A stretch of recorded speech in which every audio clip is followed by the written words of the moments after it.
Welcome to Simply Excel. In this video we're going to take a closer look at the COUNTIF formula. Before we get started, I'd just like to remind you to subscribe to my channel for more Excel tips. Let's get on with the tutorial. The COUNTIF function is really useful for doing some quick analysis on your data.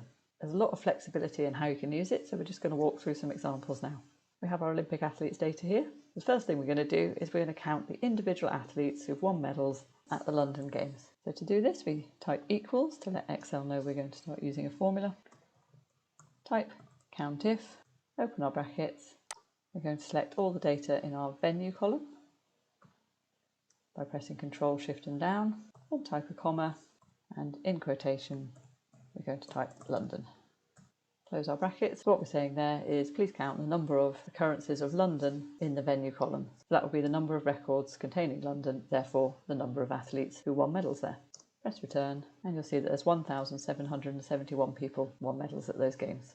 Another way we could achieve this, instead of typing manually into our formula and therefore being prone to typos, we can use a cell reference as our criteria. If we go and edit our formula here, I'm going to just remove London from there. And instead I'm going to click on the first cell that says London, which is E4. Press return, and again we get our count of 1,771.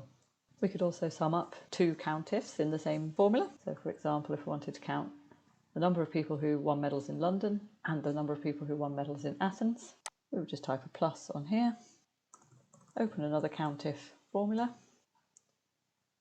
again specify our range in the venue column, type a comma, and then find a cell that says Athens, close our brackets and press return. So our total number across those two games was 3,610.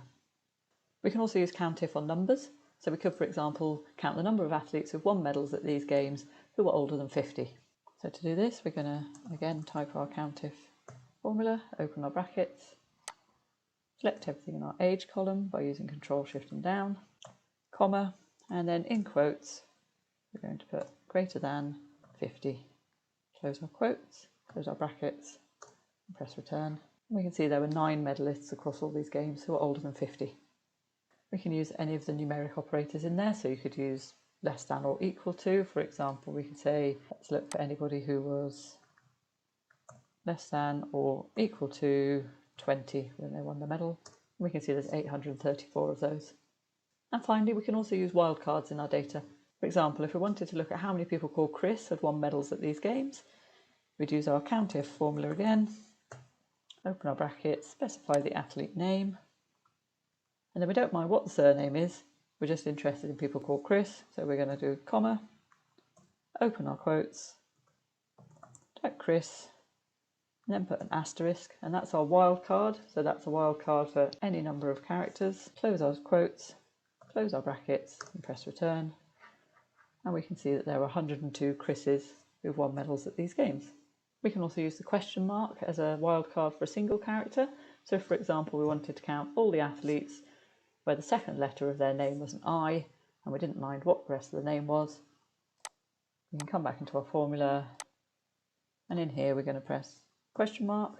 So that's saying the first character of the name, we don't mind what it is, second character is an I, and then your asterisk to denote we don't mind what the rest of the name is. Press return, and we can see there's 1,117 athletes who have I as the second letter in their name. I hope you found this introduction to the COUNTIF formula useful. Please like and subscribe to my channel for more Excel tips. Thanks for watching.